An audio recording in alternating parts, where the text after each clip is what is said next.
Hello and welcome to the Dailies. International media closely tracked the Bondi Beach attack as fresh details emerged about the gunmen and failures in security oversight. In Europe, a surprise, time-limited U.S. security offer to Ukraine dominated headlines, signaling intensified American pressure for a war-ending deal. At the same time, reports of a private U.S. rebuke to Israel over a Gaza ceasefire violation drew attention to mounting strains between Washington and Jerusalem. The Sydney Morning Herald details emerging evidence of the Bondi Beach gunman Naveed Akram's ties to extremist networks, revealing his past involvement with Sydney's street Dawa movement and connections also to known Islamic State supporters. The report notes police are probing a recent trip Naveed and his father took to the Philippines and a suspected manifesto prepared before the attack. The piece highlights major investigative questions about radicalization pathways, intelligence gaps, and also how the pair planned Australia's deadliest terror attack undetected. The Economist argues that the Bondi massacre forces Australia to confront difficult questions about rising extremism and anti-Semitism at home. The analysis contends that the tragic event raises questions about whether security agencies missed warning signs despite escalating threats, and whether existing counter-terror powers are sufficient. It also challenges Australia's long-held confidence in its strict gun laws, noting the increasing number of registered firearms. The piece also highlights scrutiny of foreign influence, particularly Iran's link to past attacks, and asks whether Australia is prepared for a new, more lethal era of ideologically driven violence. The Telegraph highlighted newly released footage from the Bondi Beach attack, revealing a second hero, a Middle Eastern refugee who managed to disarm the gunman but was mistakenly shot by police and then also confronted by bystanders.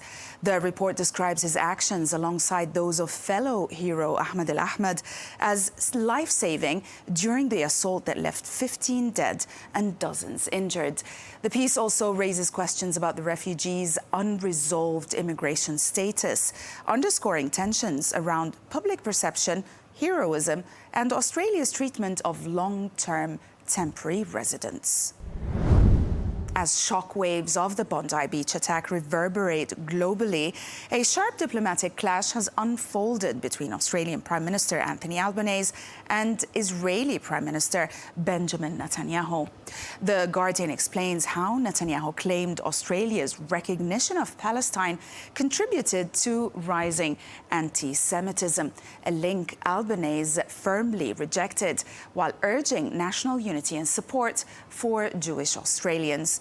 The piece highlights escalating tensions between the two countries, ongoing concerns about anti-Semitic incidents, and also renewed debates over security and gun laws. It also reviews calls from community leaders and officials for stronger government action.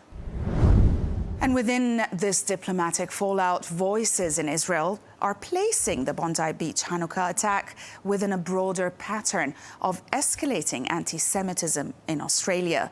The Times of Israel details how violence, threats, vandalism and harassment have surged in recent years.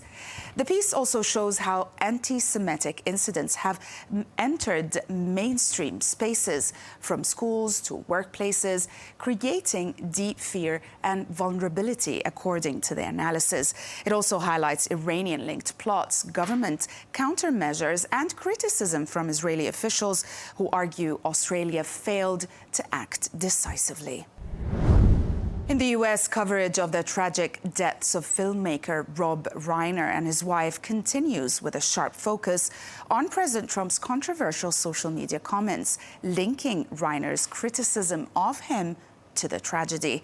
The president's move was described as inappropriate and also insensitive by journalists and commentators. Outlets highlighted the bipartisan backlash from lawmakers, as well as celebrities and media voices who called for empathy and respect in response to the family's loss. The Washington Post examines an unusual backlash against Trump from within his own MAGA orbit after he mocked Rob Reiner's death.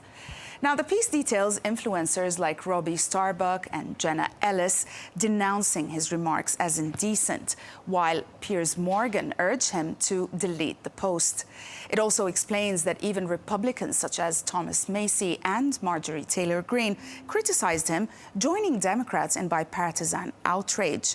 The report concludes the response exposed rare fractures in his base and renewed questions about whether he finally overstepped loyalists' limits. As for the developments in the Reiner murder case, new details have come to light. Outlets reported that Rob Reiner and his son Nick had a dispute at a party hosted by Conan O'Brien the night before the director and his wife were found dead. And now, after his arrest, many outlets also traced Nick Reiner's long, painful struggle with addiction and the toll it took on his family.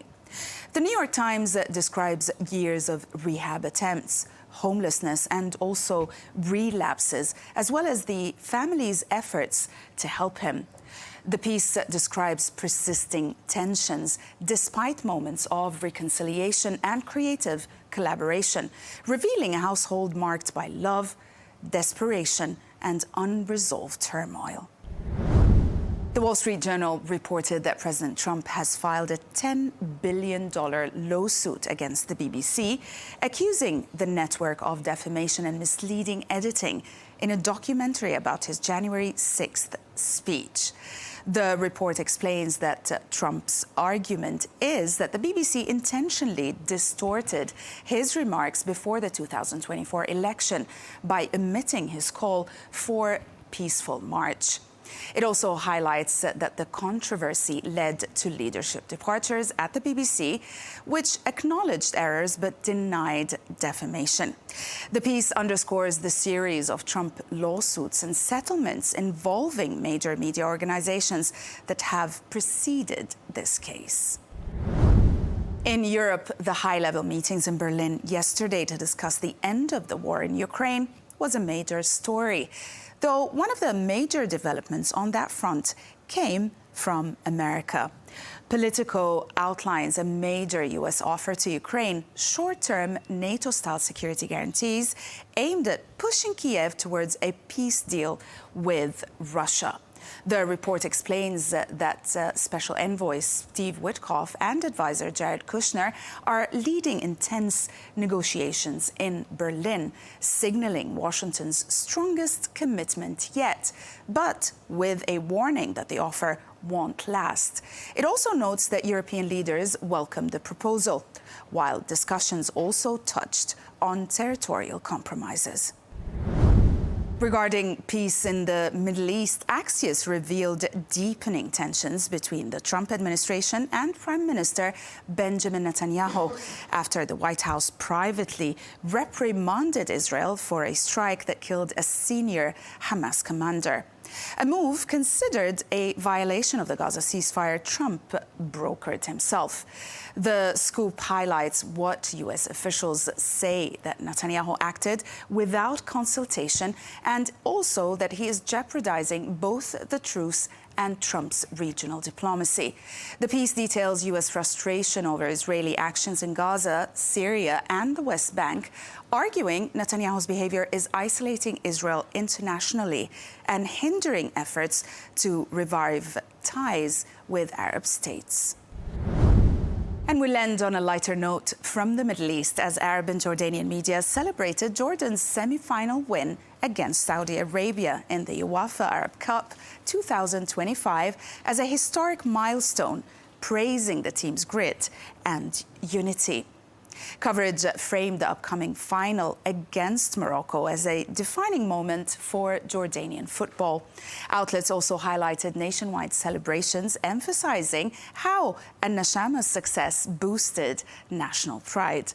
The Jordan News reported this historic advance to the 2025 Arab Cup final after a 1-0 semi-final win over Saudi Arabia, secured by a goal before a crowd of more than 62,000 people.